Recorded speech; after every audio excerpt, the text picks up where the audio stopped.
removed and right now standing by the main entrance and memorial to first victims of the disaster, first 30 people, first responders of the accident. So right now it is standing over here. To your right side there is still an artificial channel behind the heating plant, which is not in service anymore, basically because it is too expensive to heat up the whole facility, so it is not running. A little bit further behind these pipes there is a dike, and you will see some small overgrown lakes or puddles of mud in a few moments just behind those pipes. If you remember on the maps that we gave you, you've seen this giant lake. It looks like a big lake. That's the artificial cooling pond. Yeah, just over there. Right now it doesn't look so impressive because it dries up very quickly.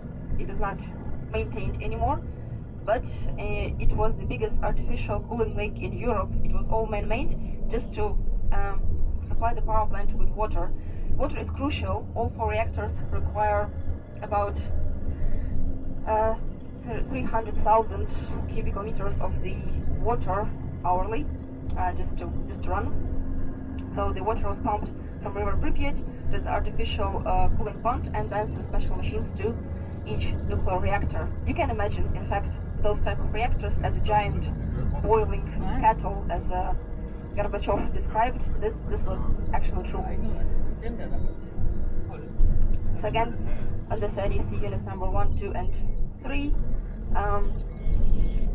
Also want to show you one interesting place while we're driving this way.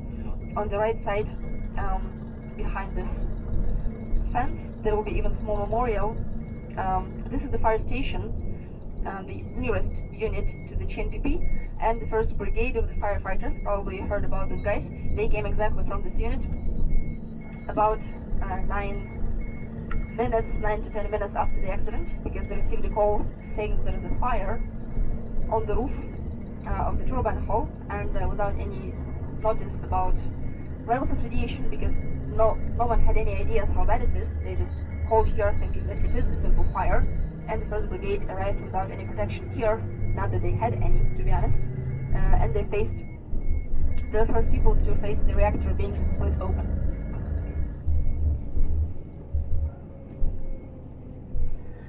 Also have a look on your left. That's a pretty good angle, and you can see unit number 3 very clearly. If you use your imagination at the side and you're gonna mirror unit number 3, this building, to the opposite side where the arch is standing, you will have a really good idea on how unit number 4 looked like, because they were twins. They looked identical. This place, around the ventilation stack on the roof of the 3rd unit, was, to be fair, one of the most contaminated and one of the most dangerous, because the explosion, the 2nd one, because there were 2 explosions, it demolished the whole building, so the reactor was simply gone, and the waste, the heaviest parts of the active zone of the reactor, the graphite, uranium rods, they were all thrown outside. They landed in front of the reactor and also behind on that roof. This was the place which was the most difficult to decontaminate, and government tried to use robots there and most sophisticated equipment, but then they eventually sent people to clean that roof, and the highest level of radiation were detected exactly on that rooftop.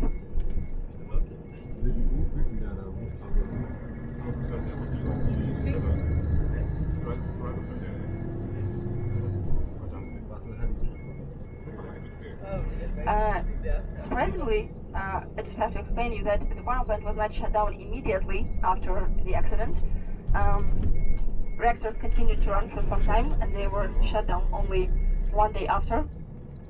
But before that, after that, of course, they were closed for 7 months, because in 7 months, the shelter object, the first cover, it was finished only in 7 months. Those were first most dangerous months since the accident.